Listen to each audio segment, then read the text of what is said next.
is eligible cost and activities. The speakers are Gabe Wilmot and Ron Urlaub, and they will get started and walk you through their Good deal, presentation. good deal. Now, we're not HUD,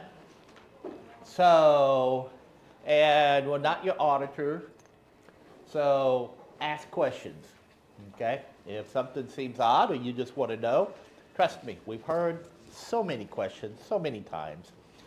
So my name is Ron Urlaub. I am a CPA with a accounting practice in Ada, Oklahoma. We have about 300 fee accounting clients. We probably audit another 30 agencies. And yes, I go to the dark side of the force and I work with HUD. So we are on a couple different contracts right now with HUD, although who knows what's going to happen with that. So, but we'll see that on that. And Gabe, you want to? Yep. And good morning, everyone. I'm Gabe Wilmot. I'm one of Ron's handy-dandy staff accountants. Been with the firm for almost 4 years now. Handle the bookkeeping for some agencies and do audit work as well. And I'll be co-presenting today. Man, everybody for Gabe. He passed his CPA exam. So, congrats. Thank you. I did it all on one try one day, but you know that's. Also got it all on one try. Also got Yeah, it I know. on one try. I know, but congratulations. So, all right. So we're going to talk a little bit about eligible cost here. Now, I want to talk to you right off the bat here. You see AH Forward. AH Forward is a training company that we are a partner of. We're partners with Phineas Consulting in Washington, D.C., and with a group out of Utah, AHA CPA, Affordable Housing of CPAs. So the three of us, the three of our firms have teamed up, created this partnership. We do a lot of webinars. Matter of fact, I think we're doing a webinar Thursday, I believe, on financial statements, understanding financial statements. So we'll use them their slideshow, okay? So it's kind of our slideshow, theirs. We've been going around the country and presenting sessions. We just got back from West Virginia last week. So we're always interested in eligible cost. So when you're looking at eligible cost here, you see the kind of the subjects we're going to talk about here. We start with 2 CFR. When you see the number 2, what does that mean? If you see the number 24 CFR, you know it's what? HUD. But when you see the number 2 CFR, that stands for OMB. Now, understanding OMB's rules is critical because OMB trumps HUD every time. Whatever OMB says goes, period. Every federal agency, school district, hospital, university, city, if they get money from the federal government, they must follow OMB and then whatever their rules say within their department. Okay? So think of this as the overarching umbrella of what's allowed and not allowed. And for a lot of us, we've never read this OMB section. So we don't really know the rules. So that's what we're talking a little bit about here. So we talk here 2 CFR. A lot of people refer to it as the Uniform Guidance Rules. Some people used to refer to it as the Super Circular. But it's basically talking about administrative requirements that all federal agencies are supposed to have. So it talks about procurement, it talks about internal control, it talks about what is allowed for a cost. And that's what we're kind of looking at here.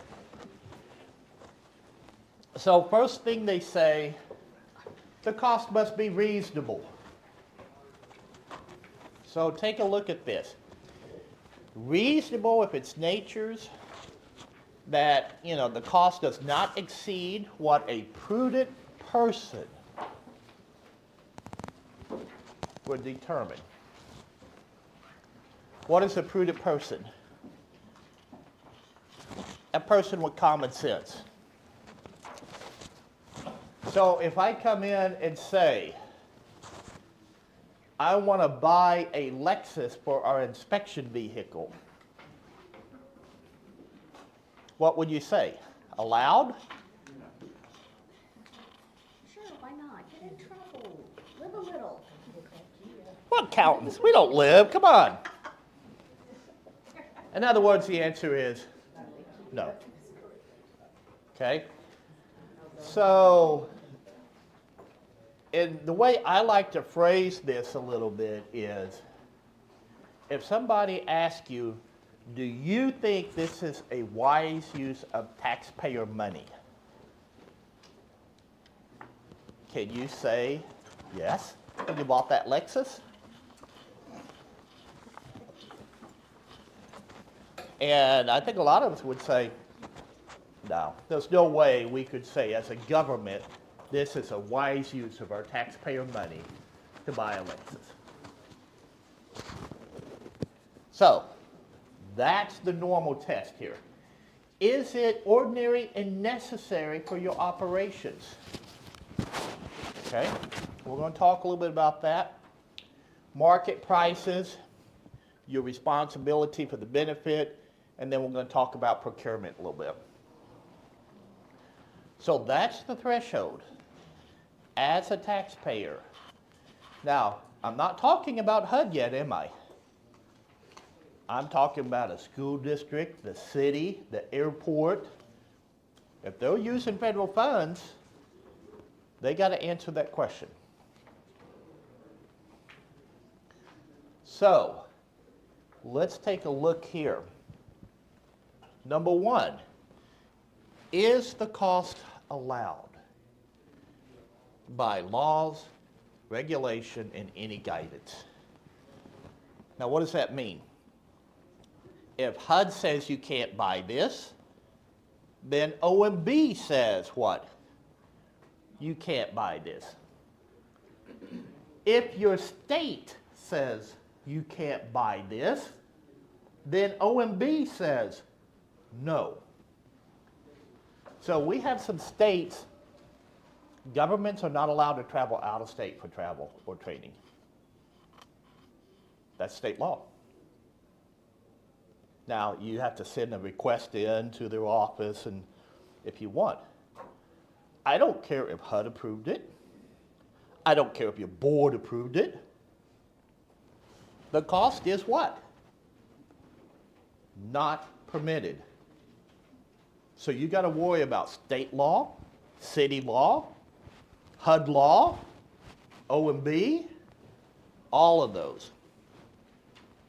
Is it documented? Did you procure it? If you didn't procure it, the cost is ineligible.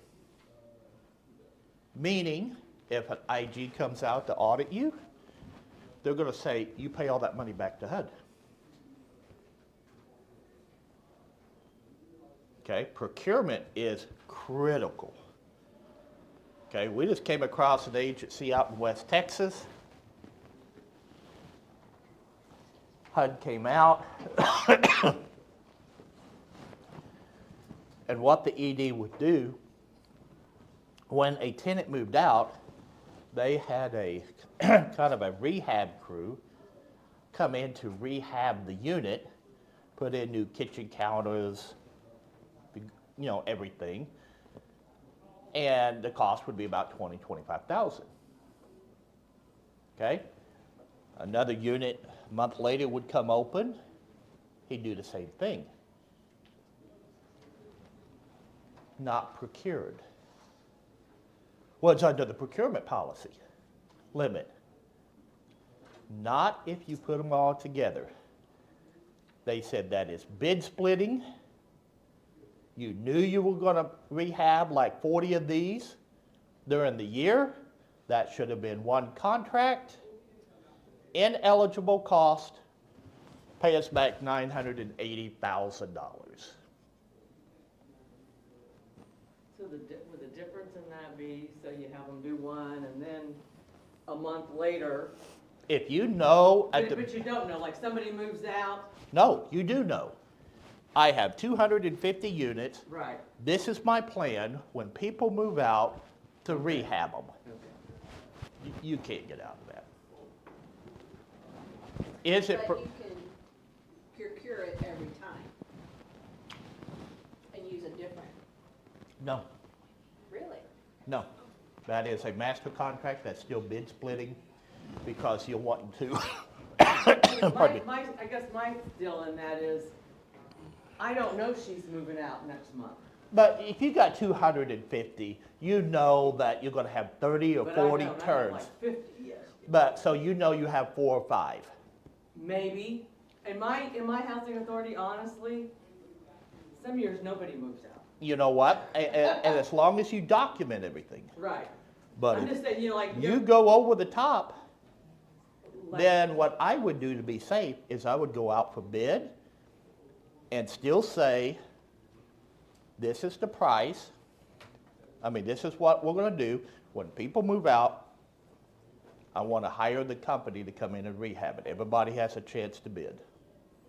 I have a question on that. So, for example, when we have people move out, we're putting different flooring in. So if I do a contract that says, during this fiscal year, we're gonna do 3 apartments, you know, the flooring, and we do all of our appropriate things. But then we have 5 people move out that year, that's not what you're talking about, because I have expected 3, I have done. Yeah, 3, I you have could say, for that. you know, I would say under 5 or something. You know, give yourself latitude. Now, don't come back and do 15 on me when you said you were going to take a bid for 3. Right. Okay? And we're not trying to get into procurement here, okay? So we're going to come and talk to me. Accounting. If it's not documented, you can't show me the invoice. Disallowed cost, pay it back to HUD. Okay, yeah, it's got to be documented. A lot of times we come in and I'm asking for credit card receipts and stuff. That's what we're looking for, guys. Is it the true cost? Is it equitable? Is the cost necessary? A lot of times the cost is not necessary. I don't need that, Lexus. That's not necessary. We're going to come up with an example. Is the cost reasonable? If you ever answer no, it's what? Non-eligible. Okay? So these are kind of the OMB framework to look at. Now, OMB also comes up and says, no entertainment cost, no alcoholic beverages. There's no HUD rule that says no alcohol. Why? OMB already said. No entertainment. No taking the kids after school to a ballpark, to Six Flags, to a baseball game after the school is ended. Not permitted. That is not a HUD rule. That is an OMB rule. Cannot allow personal use of any asset that was purchased out of federal funds. Well, we bought a company vehicle and the ED drives it back and forth. No. You're violating the OMB rule. These are things you have to worry about. Automobiles, portion of automobiles, right? Unallowed, personal use. These are spelled out in the OMB guidance. And you probably have seen some of this. There was a PIH notice that HUD came out with about resident services, and it said no entertainment. It came right out of the OMB, is what they quoted. Okay? Be careful here. Training and education. If we take a class on ineligible use of federal funds, is that permitted? Sure it is. Absolutely. If you take a class that you pay for modern Western civilization. Did you have modern Western civ? Yeah, I think Yeah? so. Probably same teacher I did. Um, I mean, we're only about 4 or 5 years apart. Does that help your agency? Not at all. Well, we're trying to help get a degree. I understand that. This has nothing to do with the agency.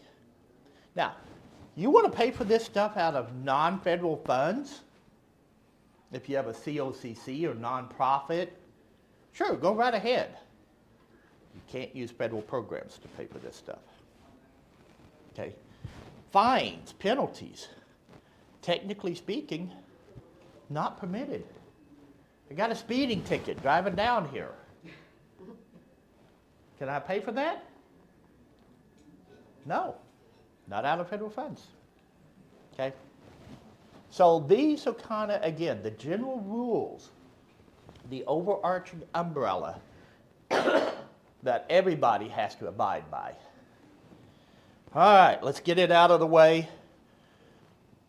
Don't throw anything at me. Bonuses. What do you think? No, not permitted. Period. Well, it's a year-end bonus. I don't care. Not permitted. What did I get? Pardon me. The airport life, I get the cruds from flying, and this is what I got. What did the taxpayer get out of your bonus that we gave you for Christmas? What did I get as a taxpayer? What did the resident get? Don't say good morale. What did they receive? Nothing. Not permitted. Again, an OMB rule, not a HUD rule. Now, they talk a little bit about incentive. And going back here, how can the city give their employees bonuses and we can't?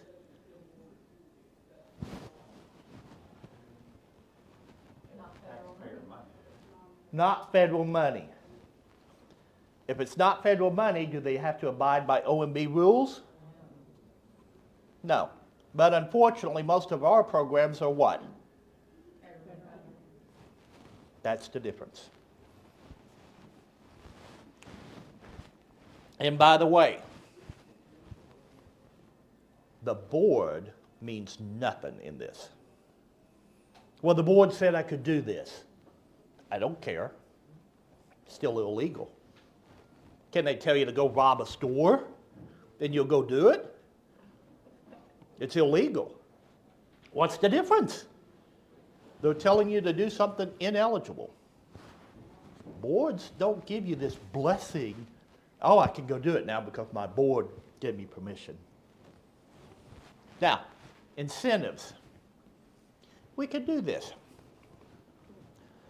It needs to be documented. It needs to be in your board minutes. So, for instance, I'm a June 30 year end. I'm looking at wanting to say, I want to provide an incentive, an award to our employees if we can be 98% leased up for the entire year. From July 25 to June of 26. Okay? You have to do it before the year begins. And then it has to be reasonable. Okay? So you can't say, I'm going to give everybody a $500 bonus if we're 70% leased up. Yeah, that doesn't make any sense, does it? Now, what a lot of people want to do is say, oh, Ron, I got high performer status this year, so does that mean I could go back and pay it? Did you do it at the beginning of the year before? No. Then the answer is no. Everybody has to know the goal. Can I give everybody a $5,000 bonus? Is that reasonable? No. You go back to the OMB rule. Okay, so it's got to be reasonable. That's how it works. Now, if you want to pay a Christmas bonus out of defederalized funds, non-federal programs, understanding rent, laundry, all of that is federal money. But maybe I manage another nonprofit and I get paid management fees. Sure, you can pay this. You just can't pay it out of federal.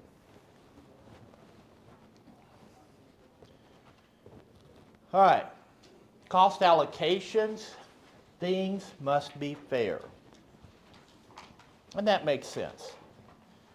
I have 2 federal programs here, or in this case I have 3. I have the ED salary. Everybody has to pay their part, right? I don't care whether rural development doesn't have the money to pay. That's not my problem. HUD, because think of it like roommates. Each roommate has to pay their share of the rent, right? Does it matter that one has a better job and makes more money? No, everybody has to pay what? Their share of the rent. The allocation needs to be documented, and it needs to be reasonable. Okay? All right. Agency's got a few trees around the yard, about 50 units, 60 units, and they want to buy a wood chipper. Cost $12,500. What do you think? Eligible or ineligible? Now, don't make me go around the room and make you give an answer. Ineligible. Why? It's because it's just a few trees. You can probably have that done for a lot less than $12,500. Yeah, you could either hire a contractor or what? Go rent the machine. You don't go buy the machine, even though maintenance wants it, okay? Oh, he's got maintenance and their toys. No, you don't need that, do you? That's an ineligible cost. Again, well, the board approved it in the budget. I don't care. HUD approved it. I don't care. OMB has said, does a regular taxpayer think this was a wise use of taxpayer money? All right, so you start seeing these. Now, again, not only do we have to worry about the OMB rules, you got HUD requirements, right, that we talked about. ACC contracts, notices, got procurement issues, maybe for the state. Budget. Can you go buy things that are not on your budget? And it's always kind of interesting because a lot of us do. Well, I need a new lawnmower, so I'm just going to go buy it. Is it in your budget? Well, no, but I need it, so I'm going to go buy it. So let me get this right. You have a governing board of commissioners that has formally approved a governmental budget under the state laws of Kansas, and you choose to ignore it and not follow it? Is that what you're telling me?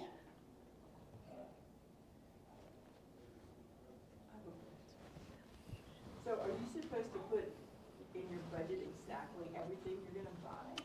No, Because not. the way we do it, we just put a number in there. You, depending on the size of your agency. If we're about a 40-unit agency, then yes. No, I have 147 budget units. That's it? So I'm not going to say $20,000, go buy whatever equipment you want. No, well, that's not exactly how ours goes. We, like in maintenance, it'll have a certain amount, they always have to come. That's materials, but a mower is like a $5,000 or $6,000 Right, item. but we have things that are in, I use a different software company. I can't remember what they call it. It's called Betterment or something. Property betterment. Then it needs to probably be broken out. Oh, well, we'll do it that way. Otherwise, I'm going to go buy myself a $10,000 desk. No, we don't do that. What says I can't? The policies that. But your budget doesn't break it out, does it? But I don't have to break it out when I send in my budget to HUD. Well, you don't send in your budget to HUD. I do. You're not supposed to. You're only supposed to send a resolution. My person likes for me to send. Unless you're in trouble status. War. The war, okay. Probably best practices, you will see them all being broke out separately for those cost of major items. Because that's something big, right? I mean, if you're going to buy something that's $10,000, $12,000, I want the board to know what I'm planning Yeah, we on always have buying. that. If we're gonna buy something that's that expensive, we But- have it in our, we don't have it in our, written out in our budget. But that's what we're saying, ahead of time, and as part of the public to know what you're buying. Right? Because Which is in my annual. the Open Meeting Act.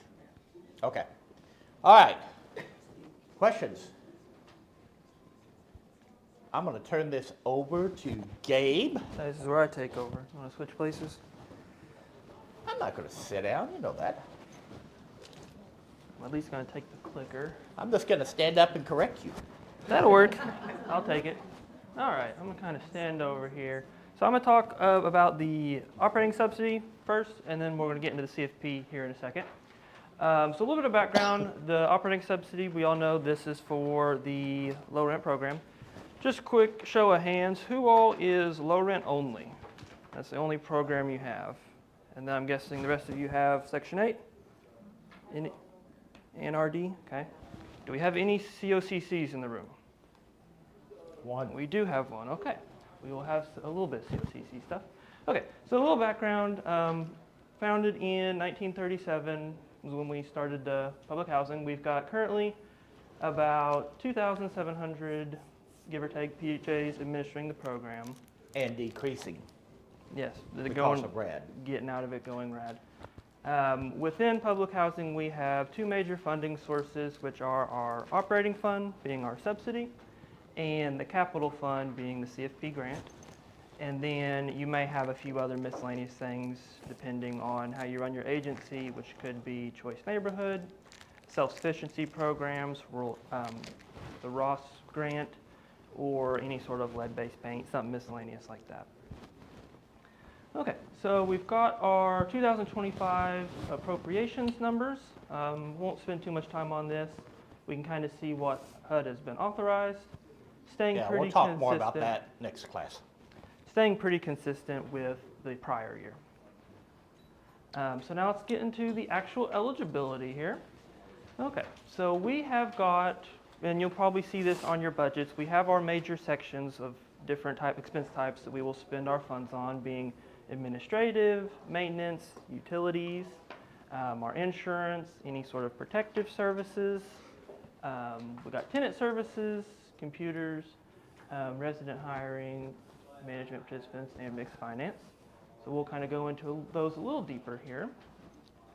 Operating subsidy can be used to cover costs associated with operations of your ACC units. We have to use this subsidy on public housing. We can't use it on any other program. Looking at that, I want to start a elderly food program. Can I pay that out of low rent?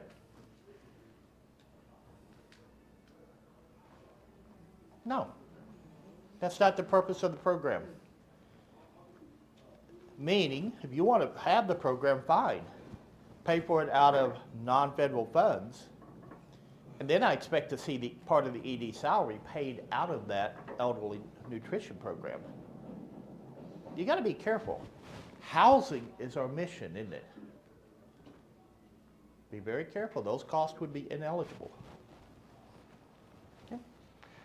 So capital items supporting operations. Okay, a PHA must use operating funds for non-expendable capital expenditures that support operations of the program. So in this, we're talking about our day-to-day equipment, being our vehicles. We talked about earlier our lawnmower, any sort of maintenance equipment like that. The day-to-day used equipment has to be paid for out of our operating subsidy. We cannot use CFP to buy these items. Furniture being another piece.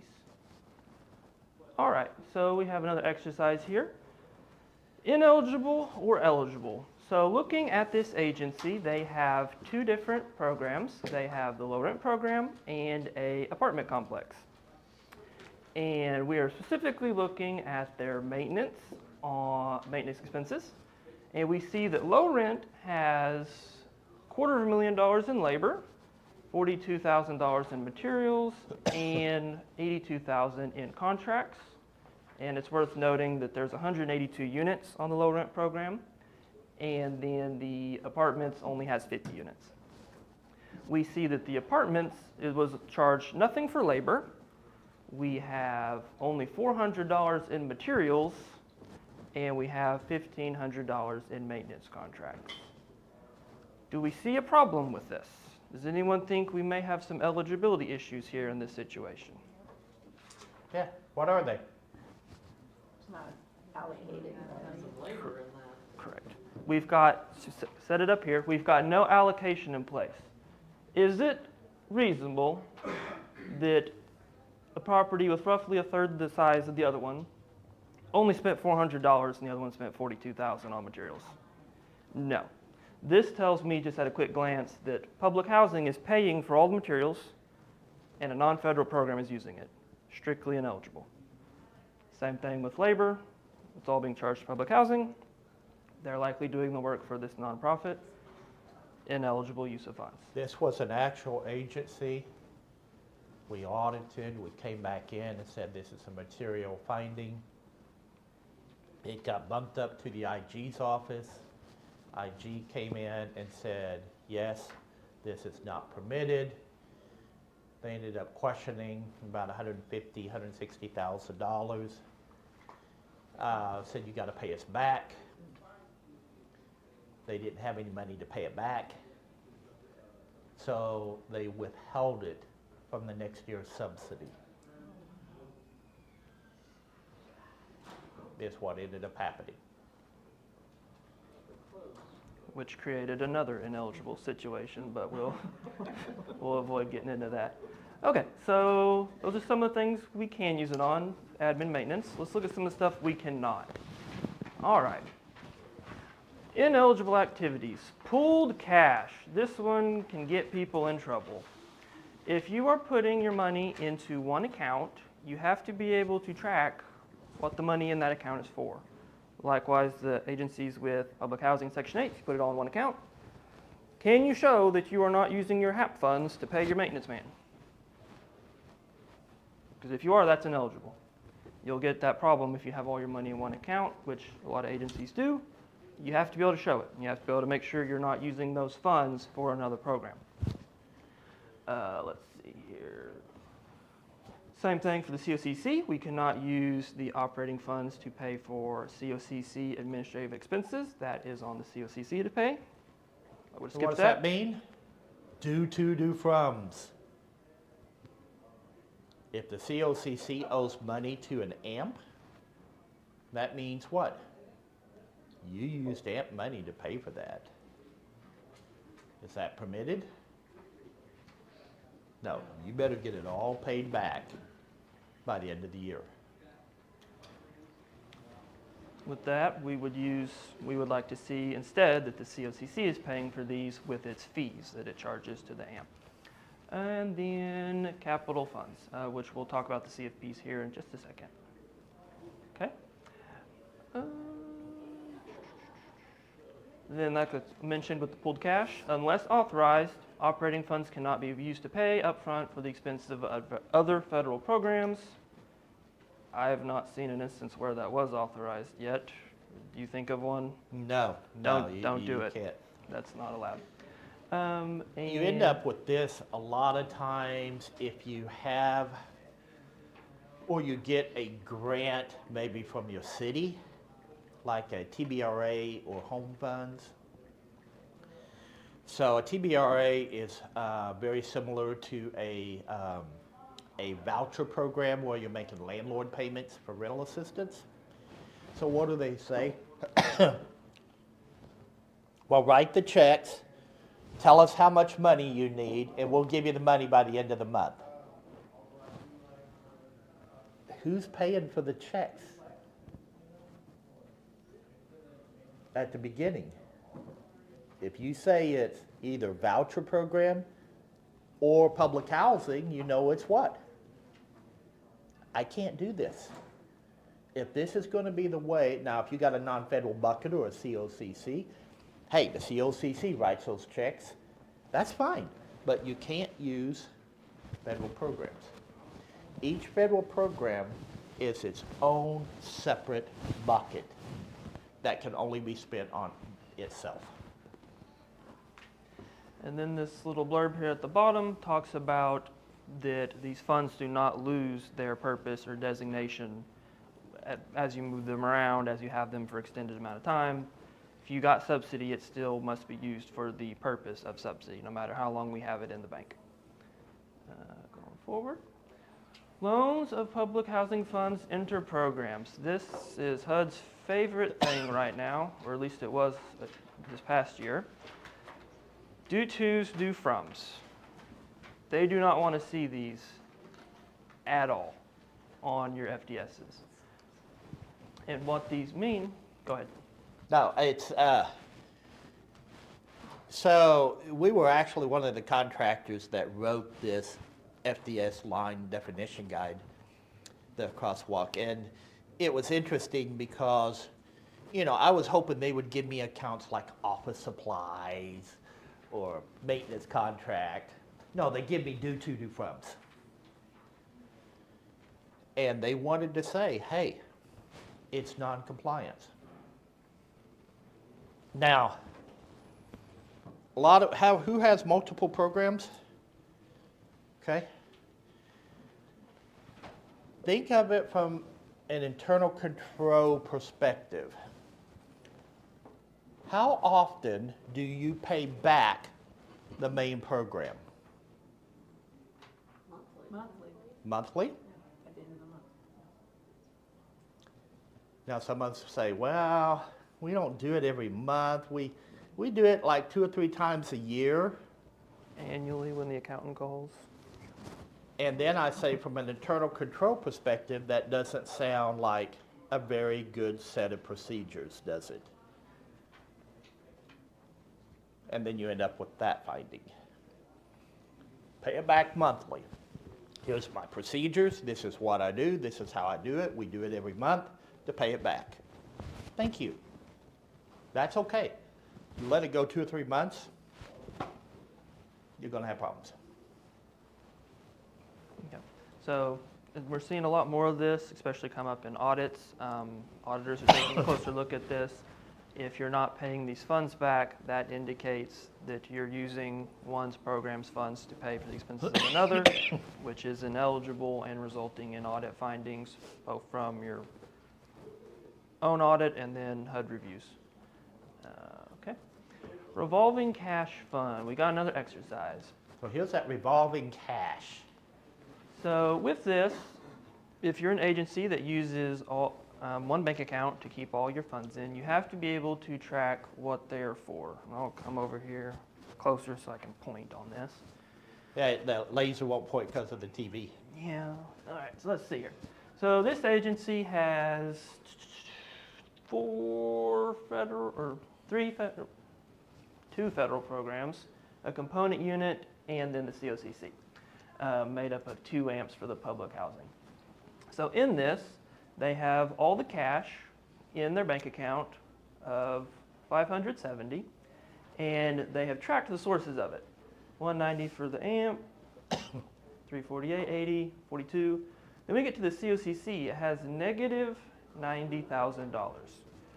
What does that tell me about the COCC? For our one COCC agency, they can't cover their costs. They paid out more than came in, didn't it? They had to use, Nah. in some form or fashion, Yeah. federal funds to pay for their expenses. So here I am, the auditor. Who paid for this negative 90,000?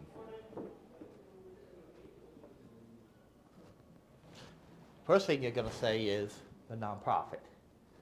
But is it enough money? What other program paid for it? Either way, it's an ineligible cost, isn't it? You can't use federal money to pay for it. You did. You walked yourself into a finding, haven't you? And a lot of people don't look at it month to month to know where they're at. And at the end of the year, they end up with this.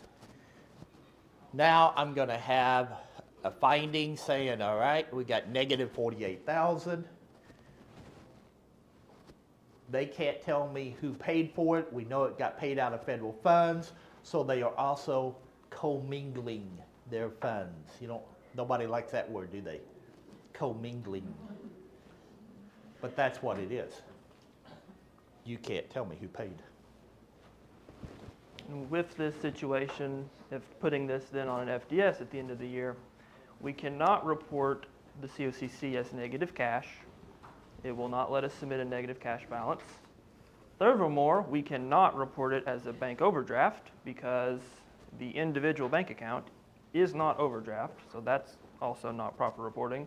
So we have to report this on the FDS as an interfund, which will immediately grab HUD's attention because they see an interfund owed between the COCC and a federal program. You'll get a call from HUD for this. Maybe. Maybe not now. Last year you would. Operating budgets. Talked about budgets just a little bit a second ago. Each year the agency will prepare a budget which approves what we can use the funds for. HUD has changed recently how you go about submitting the documents to them. They do want the board resolution. You could download the PDF offline, fill it out yourself, or your accountant could do it, and you would just submit that. Now it has to come directly out of their portal or can be done electronically in their portal. So they slightly altered the way that's done. You do not have to send them the actual budget, just the resolution, barring any other circumstances if your rep wants it for whatever reason. It is not required to do a budget for other programs other than public housing, but it is encouraged. You're going to want to know how your funds are being used and what you can do with your other programs to avoid those commingling issues we saw on the prior slides. Read that. This is per your contract you signed with HUD. You shall not incur any cost unless you have a approved budget. Just like the federal government, if they don't have an approved budget, what do? They shut down. you must have an approved budget. Something you need to watch your dates on, your approval dates. Get it done earlier. That's in the ACC contract. And so what HUD is saying is, any cost that you come up with, that you spent without an approved budget, is ineligible.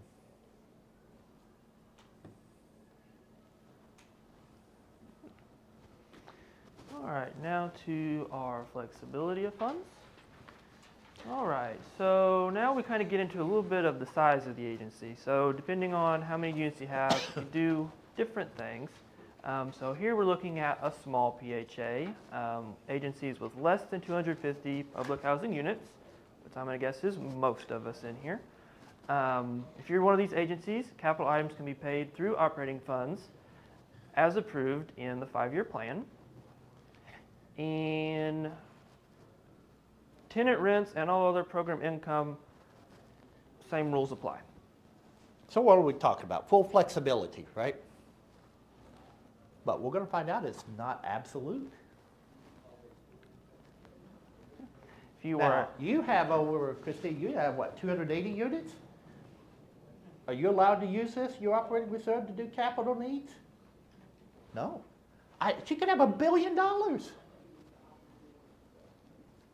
She can't redo the roofs because she's over 250 units. Operating funds pay for what? Operating costs. Capital funds pay for what? There you go. Now we'll show you some ways out of it. It's messy. so now on the flip side, if you are a larger PHA, over 250, you can use 20% of your 2018 operating subsidy, and thereafter eligible. Well, that. And the appropriations language changed it up to 25. The CFP regs still say 20, but the appropriation language says you can take it up to 25. So which supersedes? Pardon me? Appropriation? For what? So 20 or 25? 25. Yep. And then we cannot use operating subsidy the same way we would operations out of CFP, was our exception. Okay, let's look at some of our other requirements. Emergencies and insurance proceeds.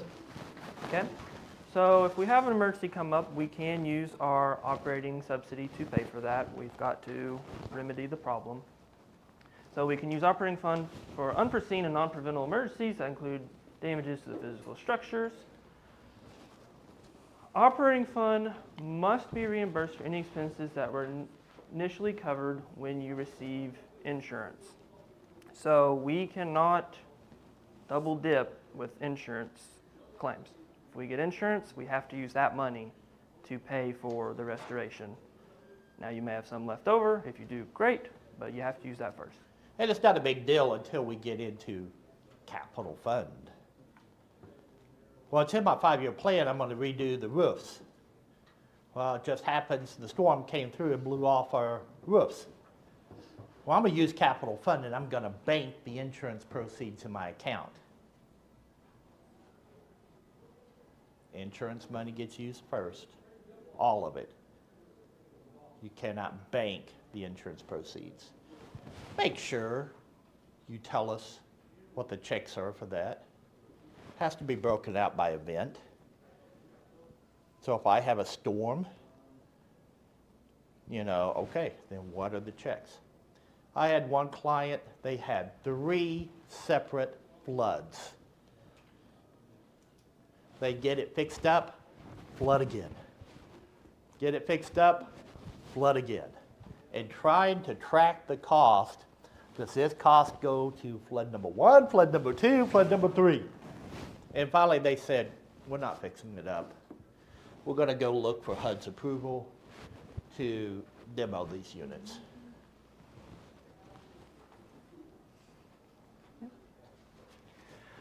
Oh boy, resident tenant participation funding. This is another gray area that could get us in trouble. So we are funded within our subsidy calculation, $25 per unit for resident activities. This How is many of us have a resident council? Any of us? Do you fund it? Is it funded? Okay, you give them the $15? Okay. So typically, most larger agencies with a resident council, they will be funded. Now, there's lots of rules, what they can do with the money. You have to look at the receipts. You got to look at things, right? And then the $10 to the PHA. Now, if there's no council, you do get to talk about it. One of the problems is typically agencies are not tracking that tenant service money, are they? What did you spend the $25 on? And some of us, yeah, we got a tenant service, we'll break it out the cost. And HUD comes in and says, hey, in theory, we're supposed to have a separate budget for this. Resident council kind of lied to show what we're spending the money on. And you have, 6 years to spend it. We're going to talk about that later. The period of availability. Okay? Now, what can you not spend it on?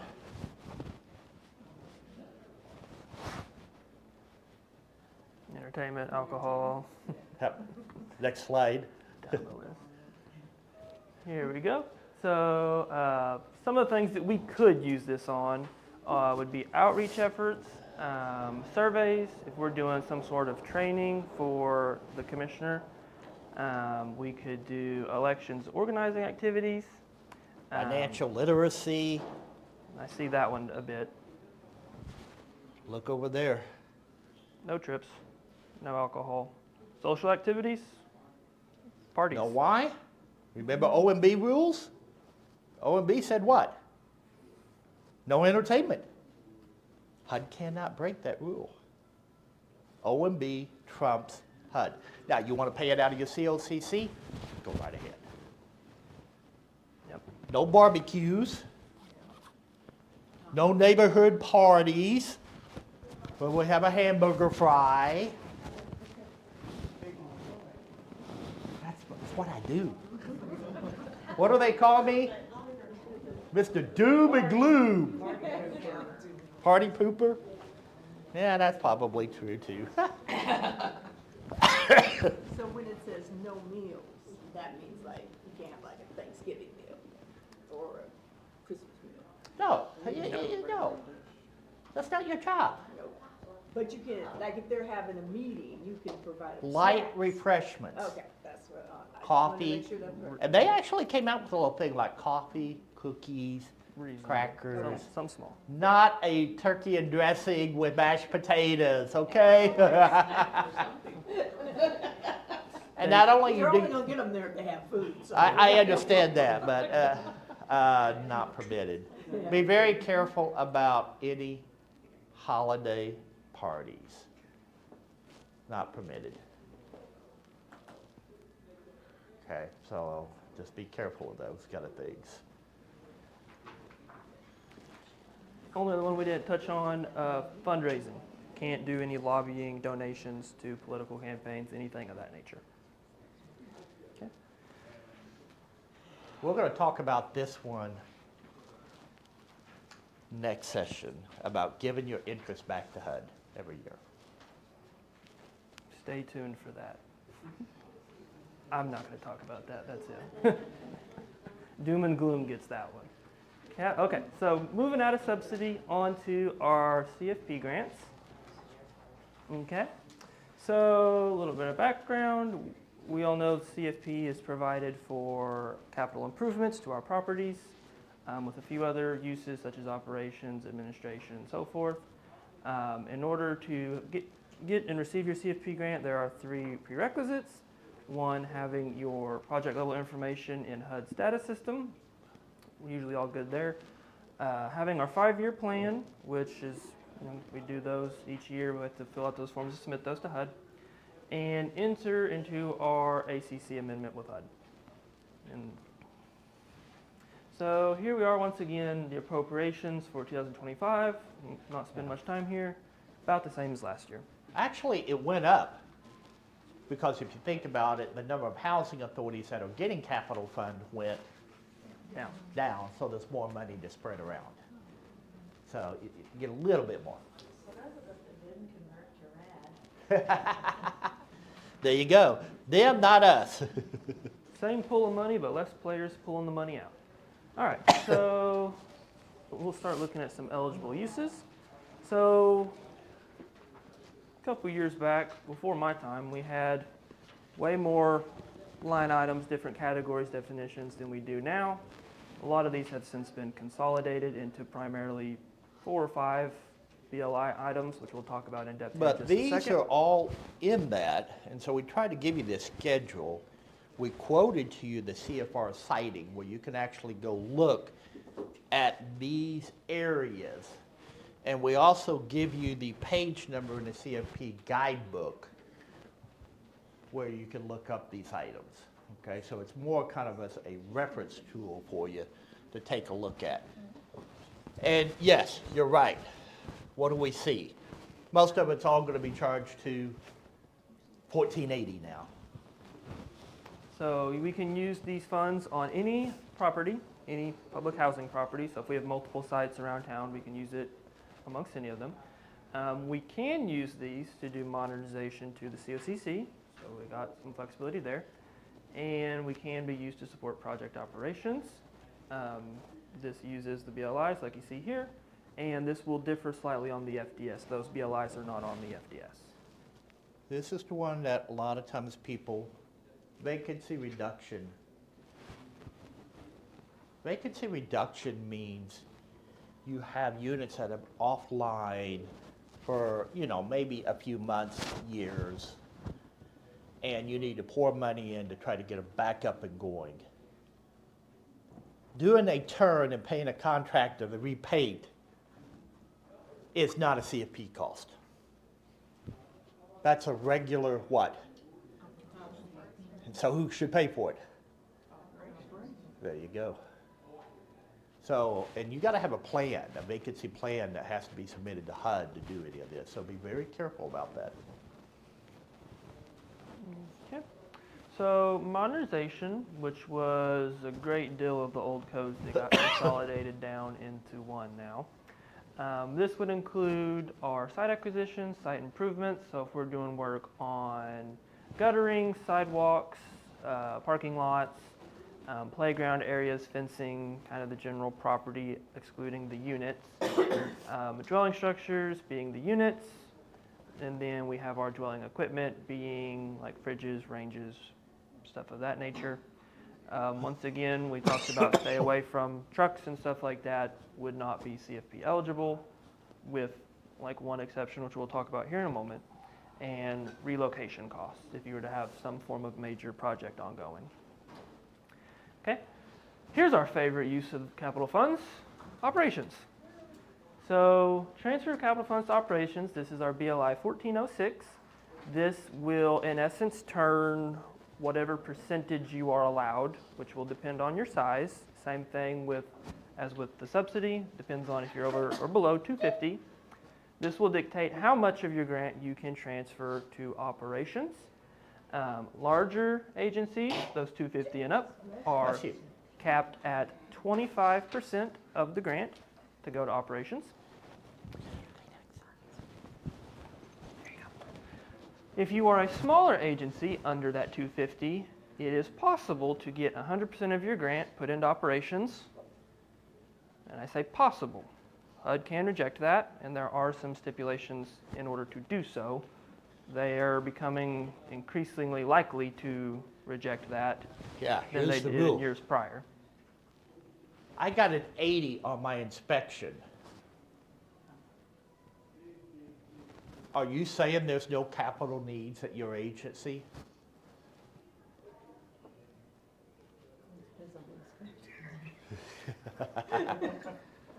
So when you're requesting 100% of 1406 money, you're saying, I don't have any work to do. Everything's good. That's what you're saying. There's a lot of field offices that will not let you do this. Will not. Before I started, we have 50 units, and they did it all the time. Every Yep, time. yep. And so then, I think maybe the first or second year after I started, I don't know whether I had a new person also, or what. They're like, no, you can't do that. I'm like, that's how they've been doing it. I'm just, I'm kind of, as coming in new, not knowing, Yeah. you kind of do what they had been doing. Sure. Yeah. And she's like, no, you can't do that. Well, it's really hard to explain that to your board. Yep. Why you could do it. It's all you the can last show however is, many yeah. years. The only thing you can do is show the reg Right. And, it's and like, say, this is the reg, guys. yeah. It's like, now we can't do it. And So you're saying on this side, and I don't do it this way, I got confused. So back on slide 27, it says PHAs with less than 250 public housing units that are not troubled to use their operating funds for capital activities. So you're saying. No, this is taking the capital fund money and putting it in the other way. Okay. The other slide, 27, was using your operating reserve, what you have now, for capital items. Okay. That answers it. so Okay. you can use stuff, what money you have in operation. capital. Operations, just not 1406. But they're saying that if you are putting it all in 1406, you're saying, Right. I have no capital needs. So I do have capital needs, so. Then they're saying, don't put it here. In this is, right, so I can write out my. 5-year plan. 1406 and my. 1480. Or, yeah, and then the rest of it, 1480, and list all of those items out. And then roofs, for example, I can use my operating subsidy to do all the roofs and save, and not save, but put my. Money in 1406 to make it easy? Right. No. Well, What they're saying here is, when you look at getting your money, you are saying, I have no capital needs. Can you say that? Can you write that on the paper and send it? I don't know. Okay. I do have Okay, once you say, no, I can't say that, then they're saying, then put the money in 1480 and use the capital fund the way it's supposed to be used. And in addition, I can also use. Yeah, operating you come in, you get subsidy. $80,000 of capital fund, but the bid came in at 100. Okay. Okay. I want to use 20,000 and use the 80,000. Okay. Perfect. That's fine. And when doing so, when you put this in operations and transfer it to public housing, it loses its CFP designation and is then kind of functions like operating subsidy would. For now. For now. Who knows how much longer. Management improvements. This one is capped at 10% across the board, regardless of size. And this is used for, quite literally, just improving management operations. This can be used for energy conservation, physical improvements, and we give a couple eligible items down here. So we could use it for staff training, could use it to accounting control systems, technical assistance. Can you buy software? Sure. That would be a management improvement, right? If you're interested, go down to our booth down there on the end and check it out. But yeah, you could do a server or software, things of that nature. But look at what's ineligible. Security services, that used to be permitted. Not anymore. That's what kind of cost? There you go. Has to be paid by operating fund. Other two ineligible items being Violence Against Women Act and limited English proficiency. Okay, so then we get to our administration. Well, just like with management improvements, this is also capped at 10%, which is defined as costs necessary for planning, design, implementation, and monitoring of the physical and management improvements. This is the line that we use for our COCC fees for the CFP grant. So do you have to track your 1410 cost for you in the COCC? And the answer is no. You just send a bill to the AMP. I want 10% of your grant. They pay it, you're done. I don't care if you have a CFP coordinator or an ED or an assistant director or your CFO. I don't care who's in there. You're not going to get any more money. You get 10%. So if the ED wants to work on it at nighttime to save money, fine. If you want to hire a $200,000 CFP coordinator, fine. But you're only going to get 10%. Safety and security. Okay. Capital funds may not be used to fund the ongoing salaries and benefits of security personnel. These expenses are considered operating. Okay. However, we can use it for other security upgrades. So these are now mostly in 1480. We can do things like security cameras, security lights. No, these will all come out of 1408. Sorry, 1408. Security cameras. We could do some work to our entrance, common areas. Fencing. Fences, perimeters.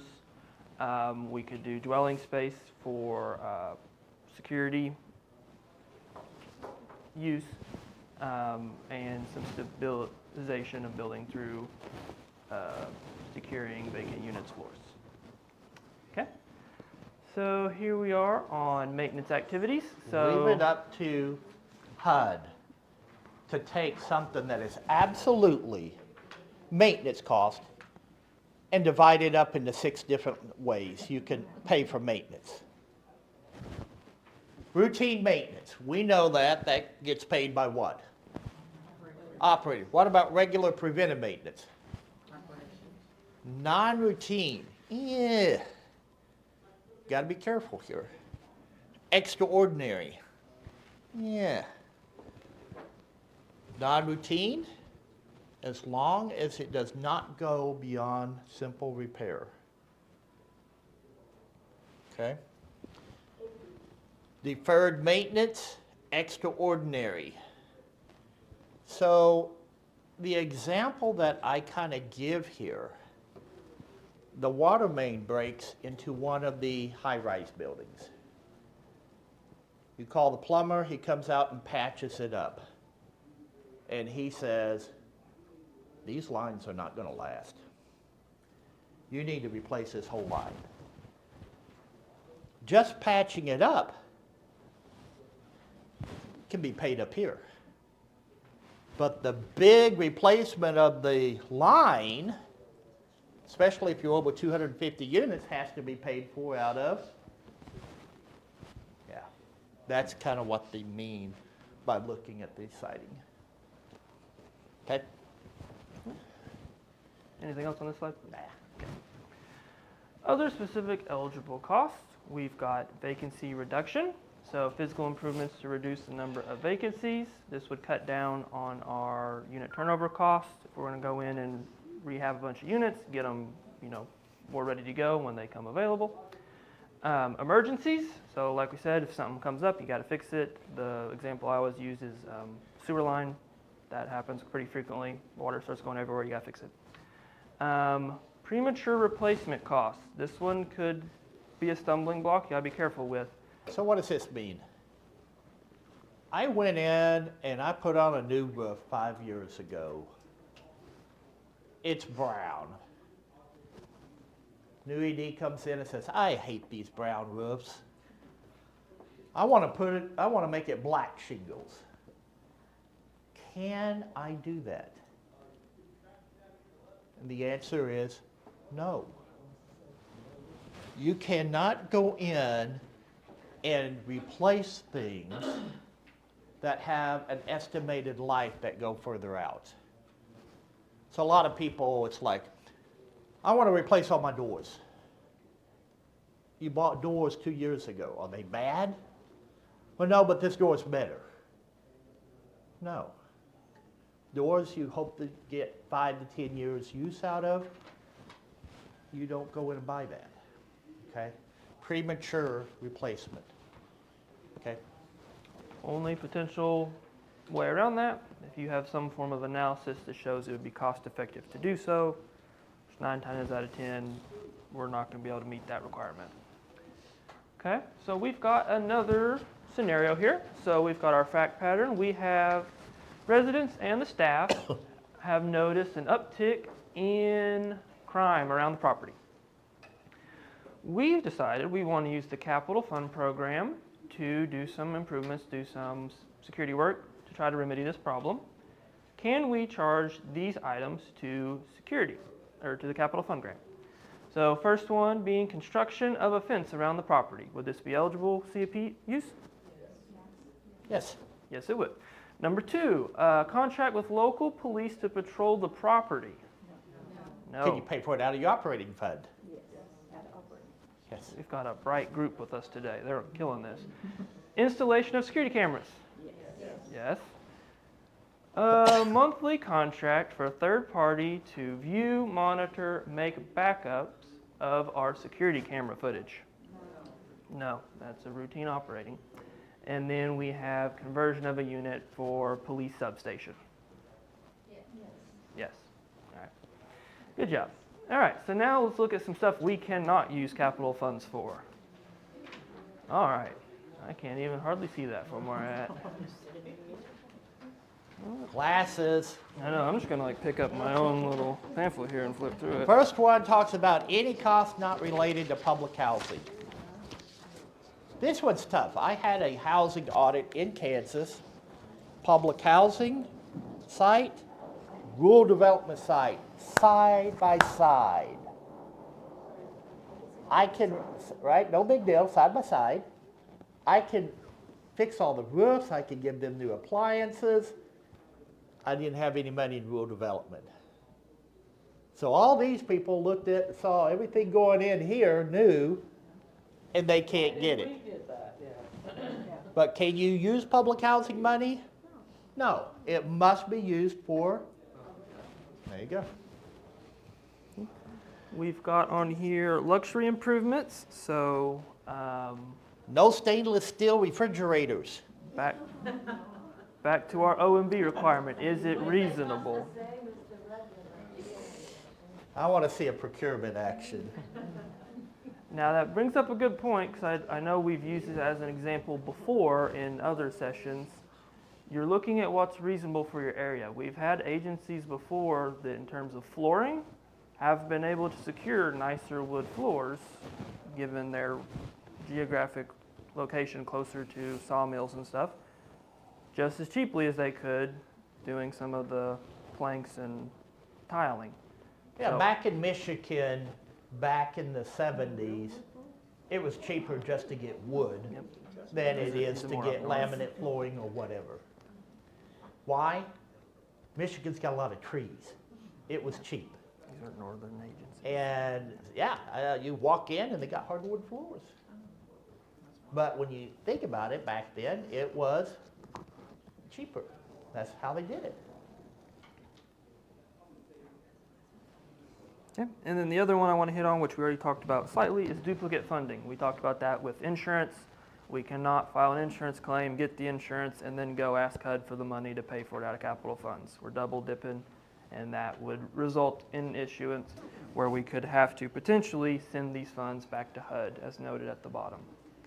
This could be repaid to HUD, it could alter our obligations, and we could have issues with our budgets needing to be revised. Okay.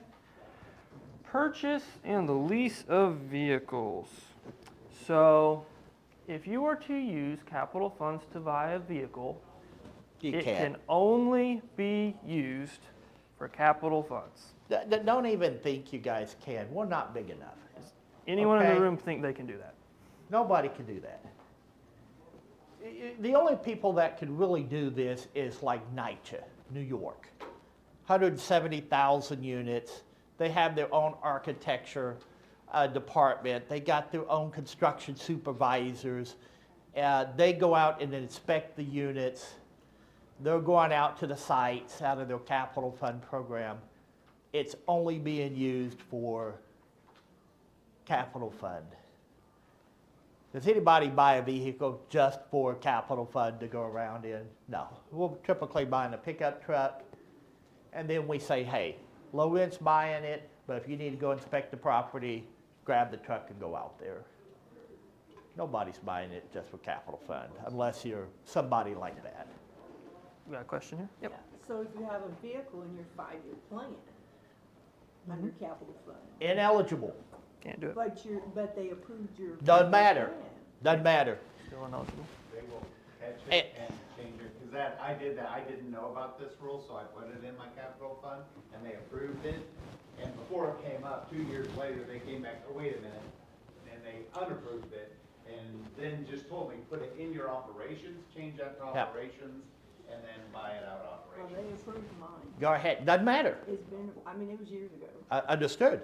But they have a rule here. Go to the next slide. I think it's on the next I one. think it was on the That's one on me. before. That's on The me. bottom, the budget revision. But, pardon me? Wasn't that something that was an allowable cost 10, 15 years ago? Yeah, you could buy it out of 1475. Yeah, and so it's But been now- back before that changed. And HUD even has, go back.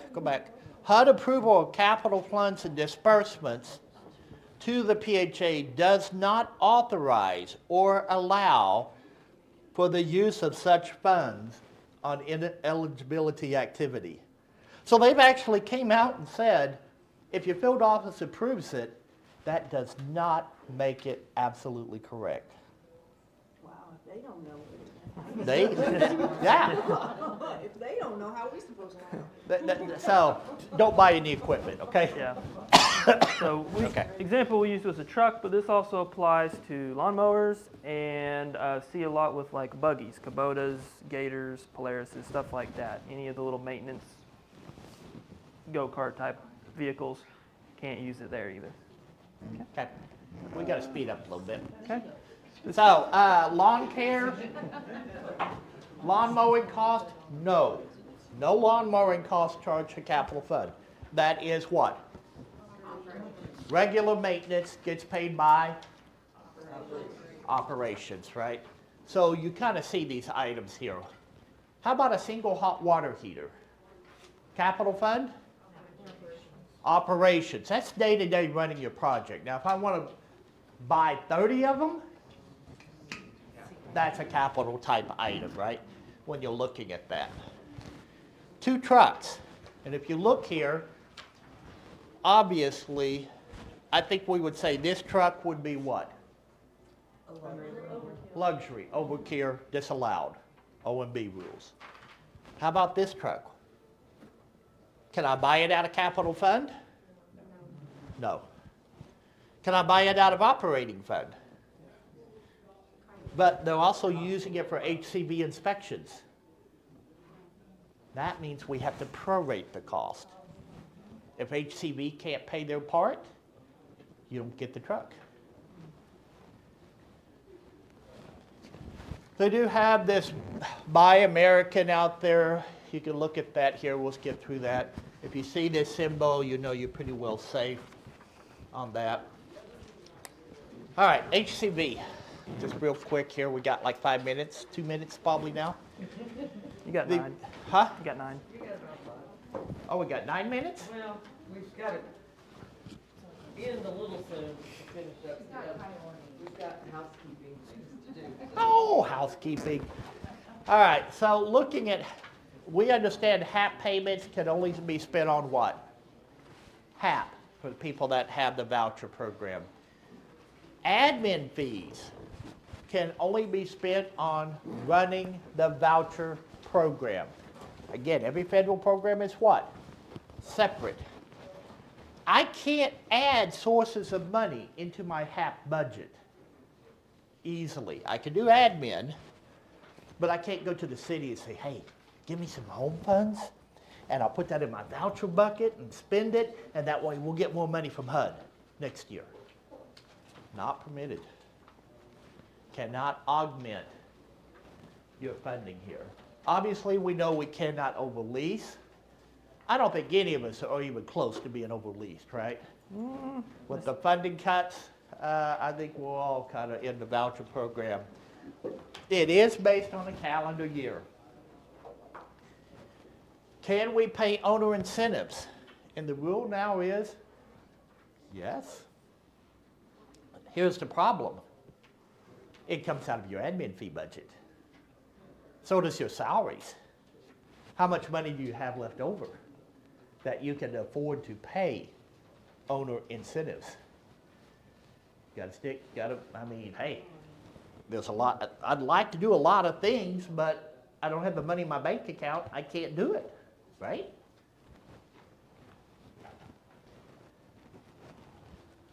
This is always interesting, admin fee reserves. When we say you could use admin fee money for certain items, it doesn't mean you can until you get to the end of the year. So for instance, I was wanting to use some admin fee money to help in my shortfall HAP. I can't. Not until after the end of your year and you put your profits into the UNP account, then you can use the profits. But I can't use them during the year. And that's just a statutory reg from HUD. Okay? You guys tell me what you would do. If we get enough answers, we'll stop. All right. HUD provides $150,000 in subsidy. We collect about $120,000 in rent. The PHA is short $100,000. HUD owes us $500,000 in HAP. We just haven't asked for it from the HUD held reserve. All right. What do you do? You're $100,000 short. You can't make your landlord run. Who's got Section 8? You have Section 8, right? What do you do? Do what? I'm not sure, sorry. You're not sure? You got to come up with an answer. Do you use low rent money to keep the landlords off your back? Or do you say, sorry, landlords, you don't get paid?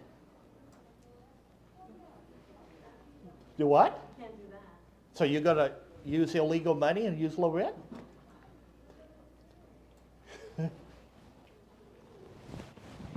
Tough decision, isn't it?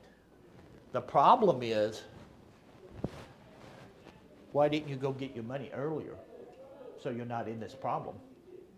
Why didn't you catch the issue ahead of time until you wait till it's so late that we can't do anything? That's the problem. I would have probably said, go ahead and pay it out of low rent, get it paid back by the end of the year. Knowing that it's ineligible. But if you don't pay landlords, You gotta figure out a way. you'll be in the newspaper the next day. Okay? All right. Guys, here's some wrapping up section. We gave you some guidance, some of the items to take a look at. Questions? If you have any questions, feel free to email us. Gabe is gabe@urlaubaccounting.com. He'll be your best bet. Now, seriously, if we can help you, you have a question for us, email us. I don't charge for that. So it's not like I'm going to send you a bill.